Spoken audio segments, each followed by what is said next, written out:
In today's video, we are going to build the world's first left-handed silver sky. Why, you might ask?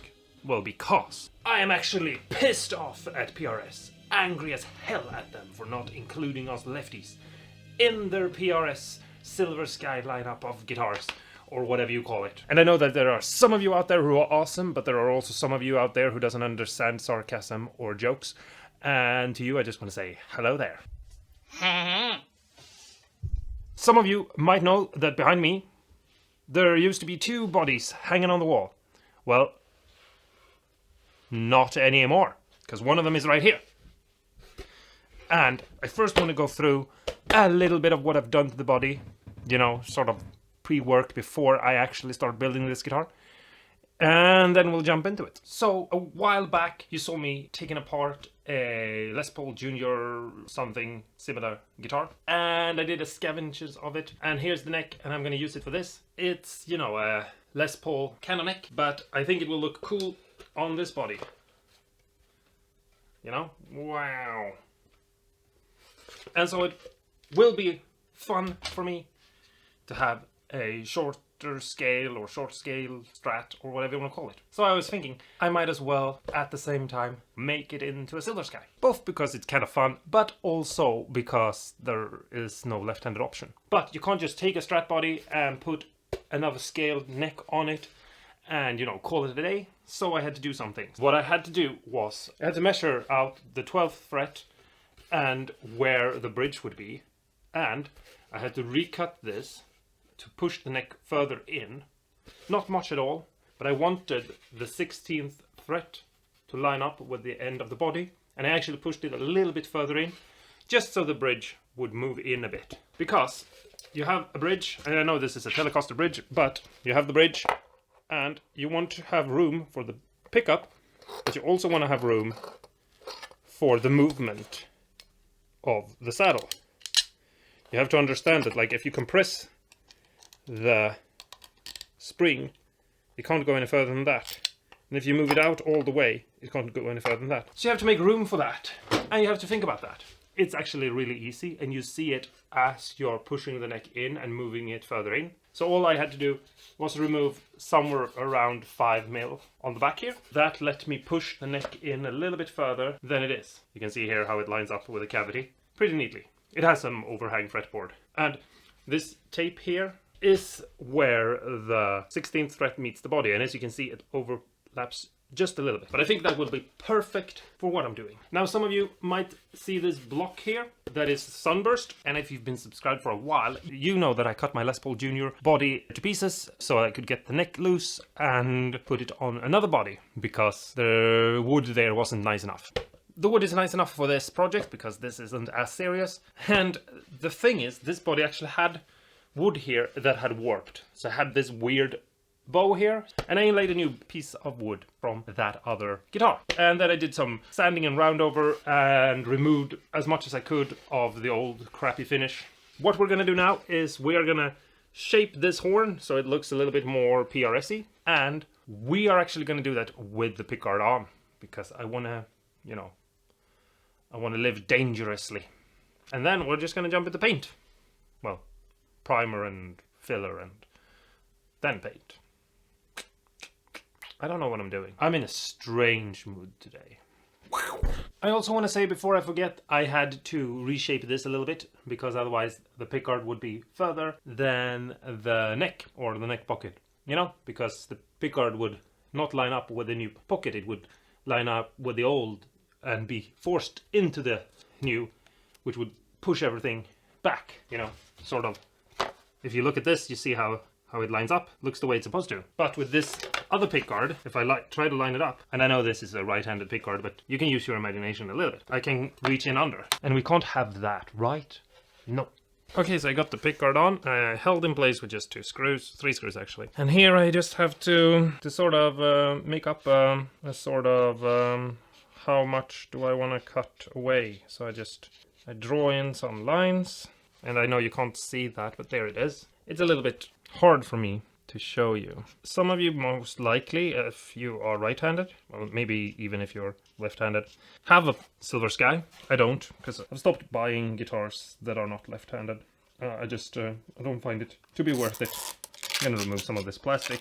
But anyway, some of you might know exactly the measurements or something, but I don't, which might, you know, be obvious if you're looking at this. So it's not gonna be perfect. Something like that. We just have to have two lines that we can meet up by removing this, basically. And I might totally destroy this pickguard with my angle grinder now, because I've never done this before, but I gotta do some experiments, have some exciting things going. You know, it can't all just be safe and, you know, secured and doing what you've already done a bunch of times. It sometimes has to just be like, let's see what happens. Obviously, don't do anything that is dangerous to your well-being or health, but if it all goes to hell, maybe we can get John Mayer to write a song about it. You know, something really sad like, I broke my guitar with an angle grinder. That's not even how he sings or anything. Yeah. I don't know. Okay, so this is my angle grinder, and it has this sort of rasp attachment. You can go with sandpaper or something else if that's what you want, but this is what I'm going to use now, and it's going to take off a lot very quickly, so I have to be really careful to not go totally crazy. Hopefully it will work, and if it doesn't, you'll be the last to know, because I'll be the first. Don't forget to wear eye protection and ear protection, and possibly chainsaw protection as well. Okay, so that didn't go exactly as planned, as you can probably tell, and if you can't, you need glasses.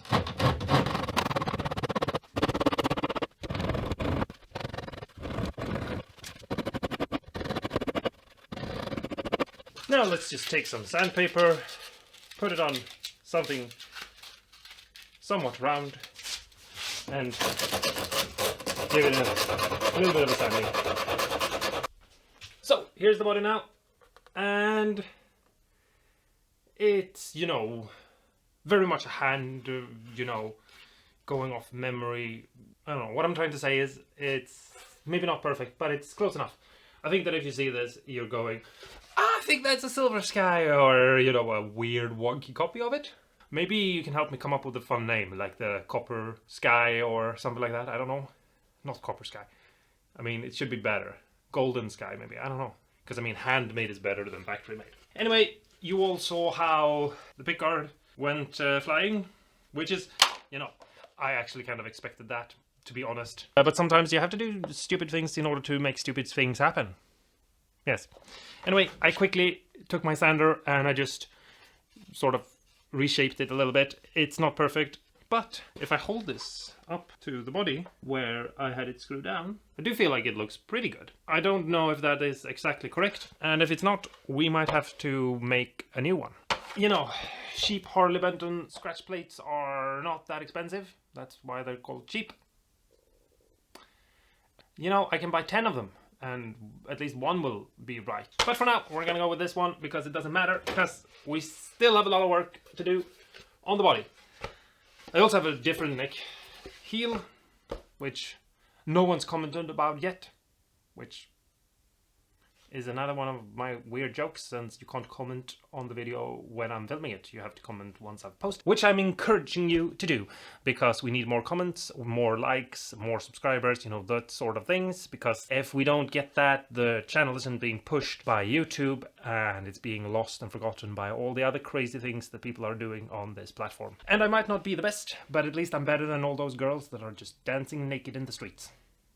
Next thing we have to do is we have to do a little bit of fine sanding and put some primer on it, and then we can finally paint this body. And yes, so I'm quickly gonna run away and do that. To you, it's gonna be like 1 second like that, but to me it's probably gonna be like half a year or something, because it's gonna take a long time. So let's do one of those weird where I push the camera in with the body and everything goes black for a second, and then we're back and we're at something completely different. So see you in a bit. Wah!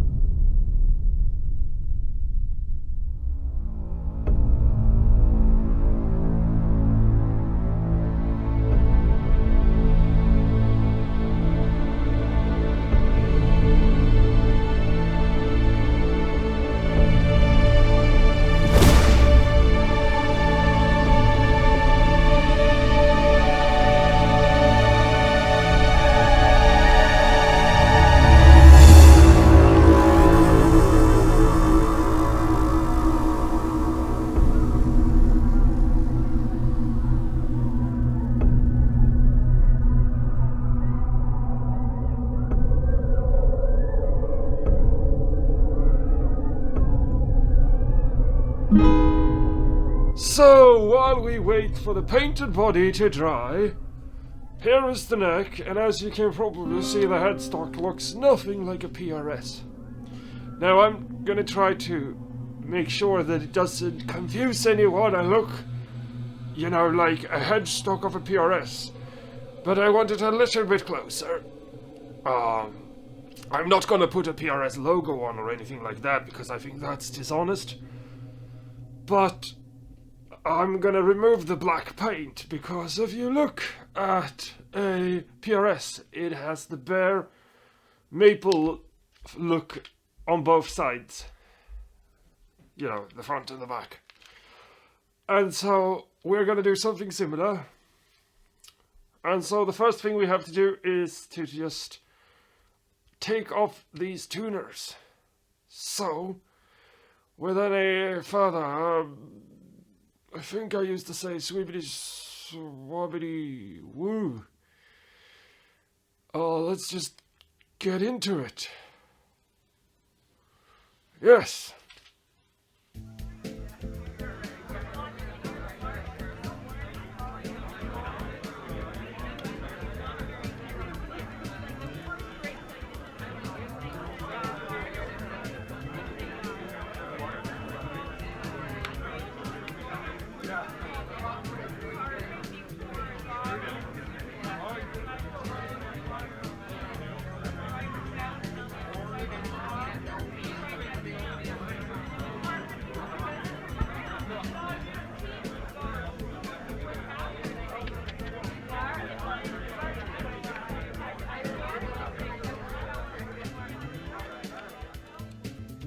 Okay, so we need to remove this nut, and one reason is because it's in the way for removing the paint, and the other one is it's a right-handed one and we need to put in a left-handed one.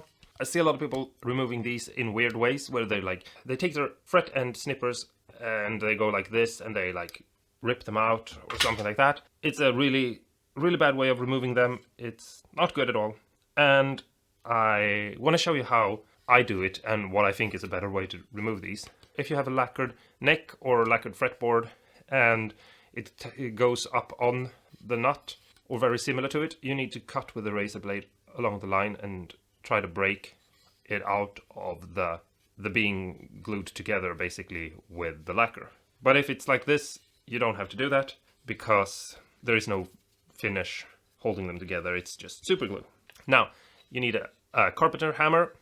It looks like this or something similar. It's a tiny little hammer. It's for, you know, when you're hammering in small nails and you want to make them look nice. Then you need a hammer punch, which is basically just a steel bar like this. And it is for when you have tiny nails and you need to push them into wood and you need them to lie super close, but you don't want to accidentally hit the wood. You just want to hit the head. Then you use this. And you're just going to take this, and the best thing to do this is obviously clamped in a bench or something, but it was too hard to try and film it that way.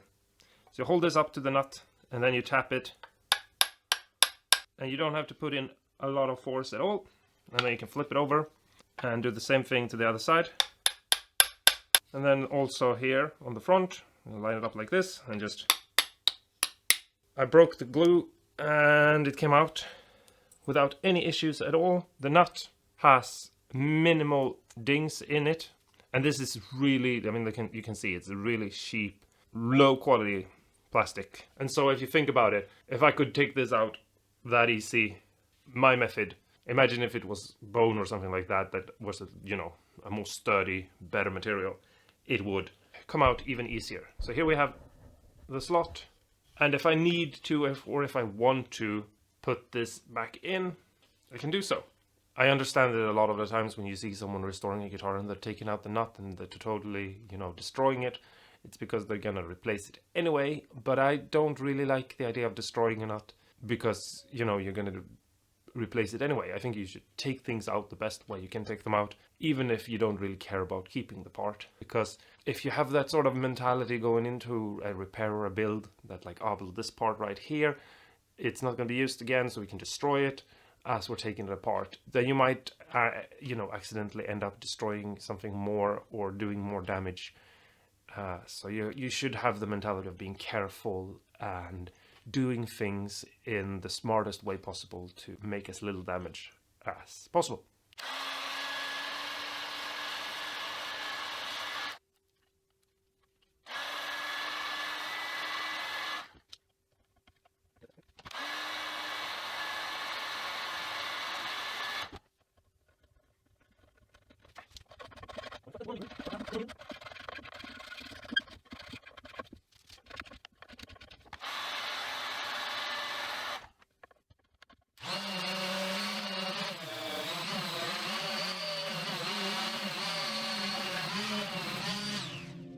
So I have absolutely no idea why that didn't work.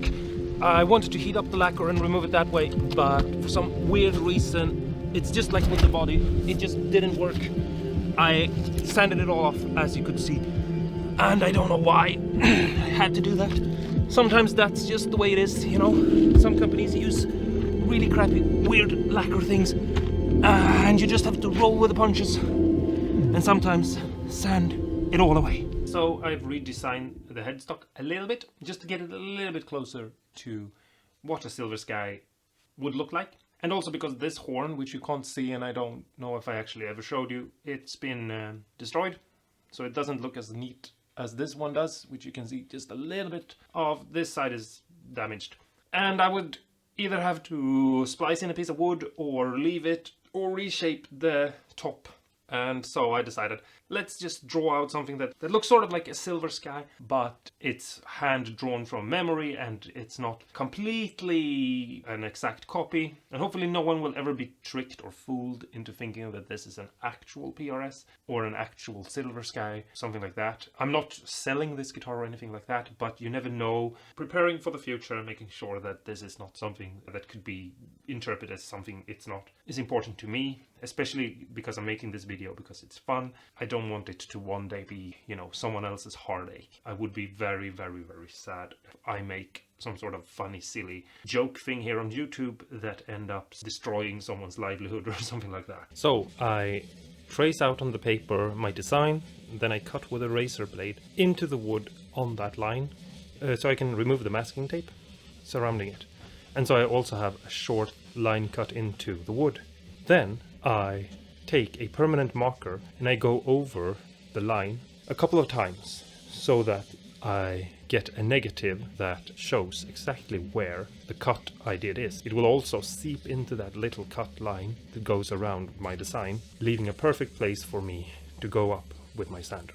I then take a saw and I remove the excess wood. Just because I don't need to sand away a bunch, I only need the very last half mil or something. It will make it all go a little bit faster. And now, as you can see, I'm using my oscillating spindle sander and I'm just basically moving up to that line. I'm working myself up that line and removing all the black, because that will let the only thing be left, the design I actually want. It's a neat way that I've come up with to make this sort of work go fast and easy. I hope this helps. Let me know if it does. So here's the headstock right now, and I hope you agree with me that it looks a little bit like a PRS headstock, but that it's not really the same. Now I just need to do some sanding and finish work and maybe put a logo or something. So I recently realized that this fretboard is painted on, so I'm just cleaning off the paint, and I'm gonna try to come up with something else to put on it to just make it a little bit more interesting, but also to make it maybe not seem like it's something it's not. And hopefully whatever I come up with would be something that you think is cool. So I've really been thinking about what to do about this, and I haven't really come up with something. There's been a couple of weeks and I just can't come up with anything that is really that great. So I've decided that, you know, enough is enough. I have to get on with the build. I have to just move on and do something. And so we're just gonna stain it and do it black and hope that it looks a little bit like, you know, ebony or something like that, so it still looks a little bit natural. If anyone ever asks me, or if it ever comes up in any discussion what this fretboard is, I'm going to be honest about it, because I really don't like the whole staining fretboard things, but at the same time I also feel like this is not really something that I've done. It's not really my fault. If this was a neck that I had made, I would never have done this to it. So it's it's gonna be okay. And I'm just gonna blend two stains together. I'm gonna use some black and some brown, and then I'm just gonna put some oil on top of it to protect it and seal it in. And then I'm gonna take just a little bit of steel wool and matten everything out and make it look nice and dull. And then I'm gonna just let it look like that. So here's the neck right now, and I think the fretboard's looking good.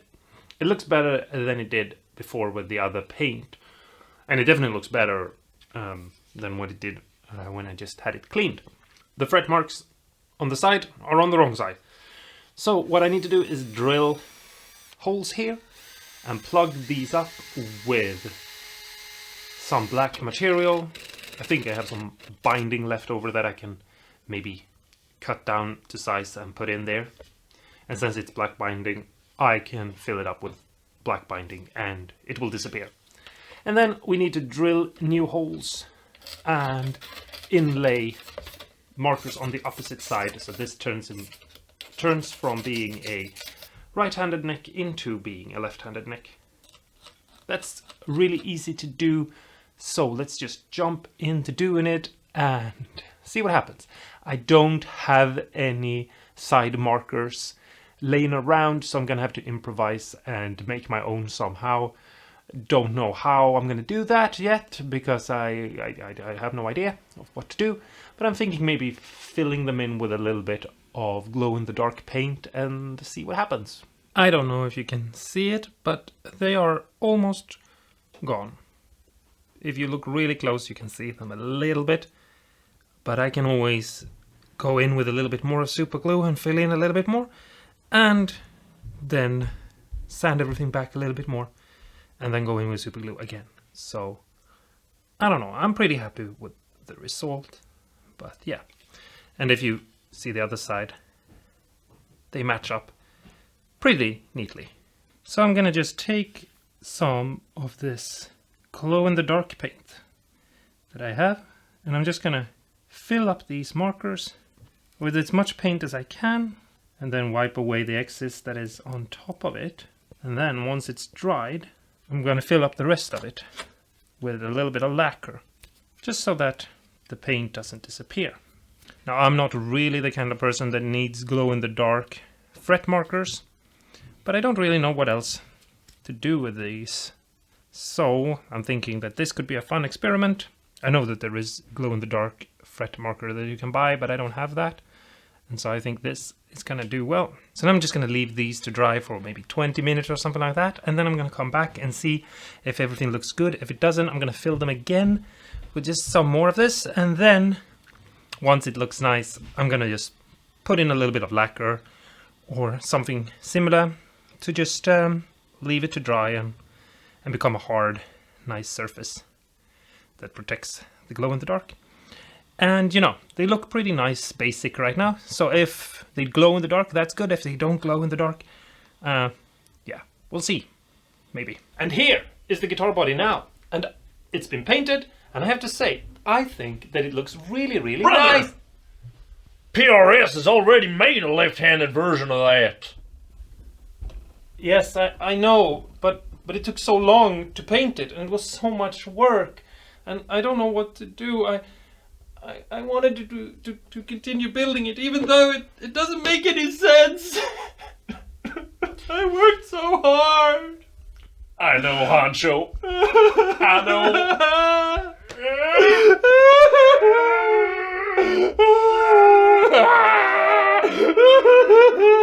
Why, God? Why have you forsaken us? Why? He doesn't care.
here is the guitar now.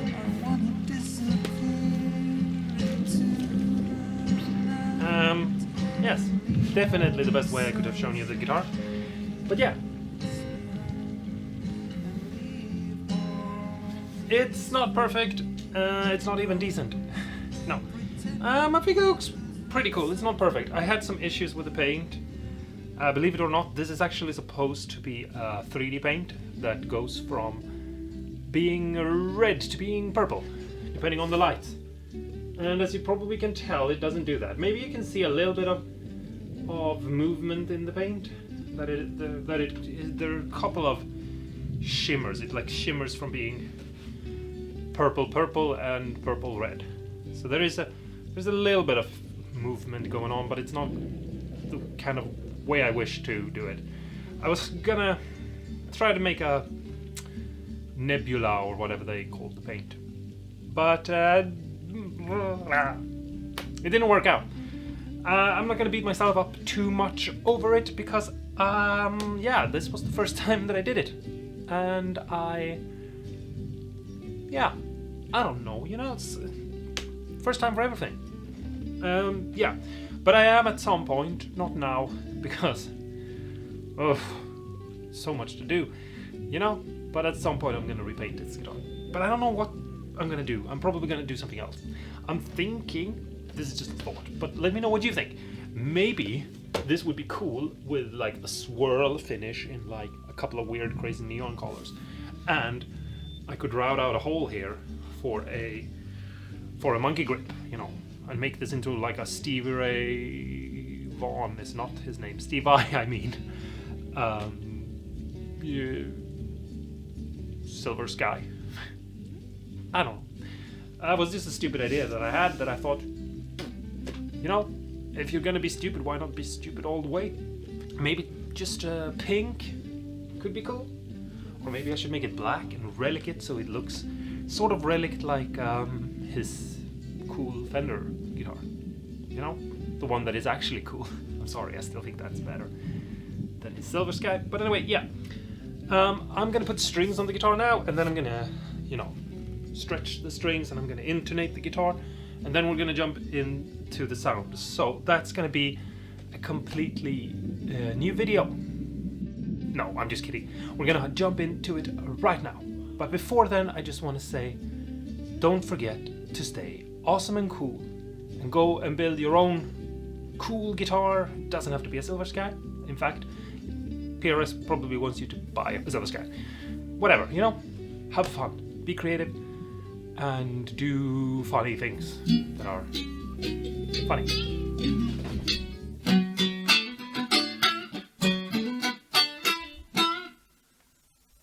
Yeah. Okay, so here is the guitar. I hope you can see it. I know the camera is in a weird way of doing this in a strange way, but that's because I don't know how to film myself with the guitar, so you can see both me playing and the guitar. But anyway, here's the guitar.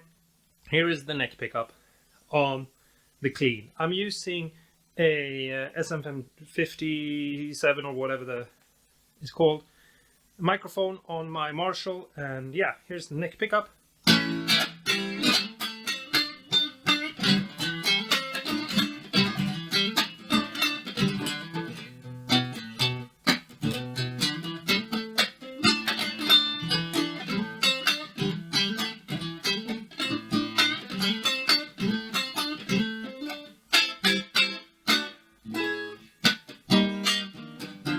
I don't know what I'm doing. And some noodling. Here is the middle pickup.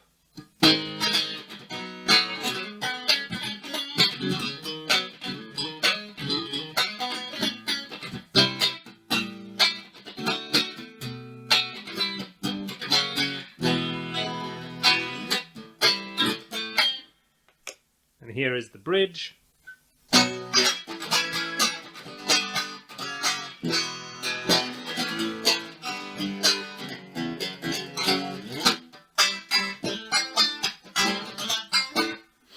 And when I made the pickups, I think I mixed up the lead and the ground signal from the pickup on the middle pickup right here. This one. And so the in-between sounds, the neck and the middle, the bridge and the middle sounds are a little bit strange. So here is the neck and the middle.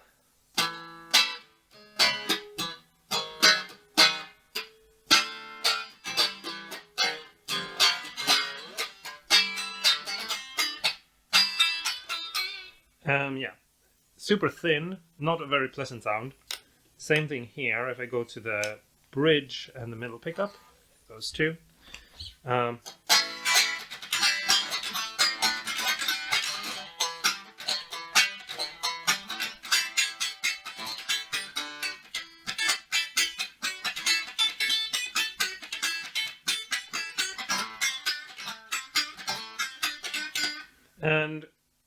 I'm actually not thinking of fixing that because though it doesn't, I don't really like the sound clean. I actually do think I like it when the guitar is being played with distortion. So let's change to the dirt and see. Okay, so here is the neck pickup.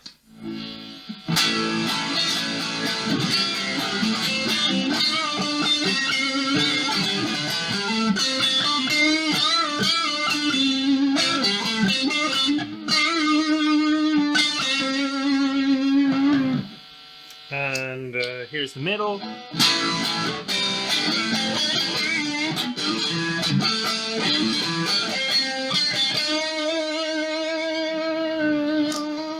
And here is the bridge pickup.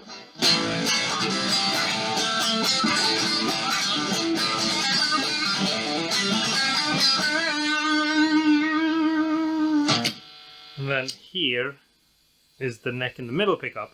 And I actually kind of like this.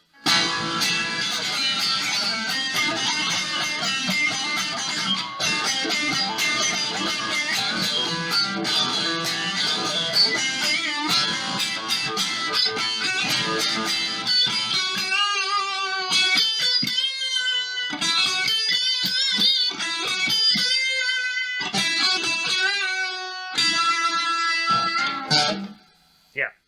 And then here is,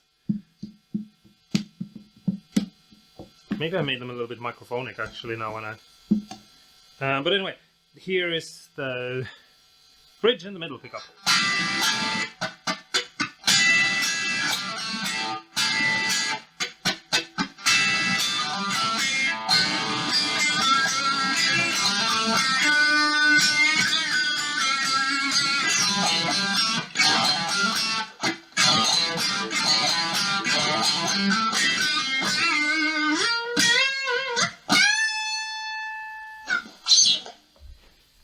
Anyway, one last thing that I want to just say is I don't feel like it sounds very PRS-y, and I don't think it sounds very John Mayer-y, which isn't really something that I care about, but since that was sort of the goal, I just want to share with you, because I feel like the pickups are too sharp, and I feel like there's not enough mids, but if I play something, it's kind of too sharp, but if I roll the volume back just a little bit,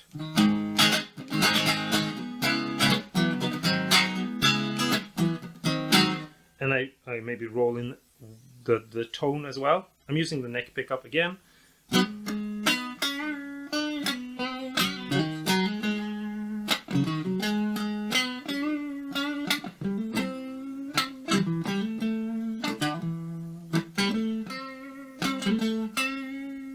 And I try to find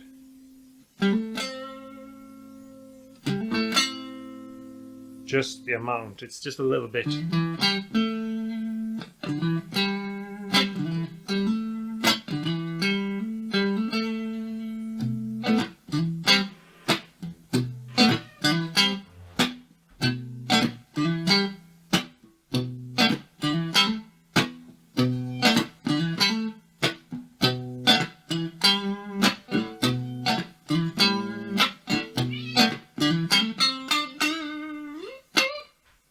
Yeah, there's the sound. And yeah, I have to go now because my cat is screaming. He wants food. So I'll see you in the next video. Bye bye for now.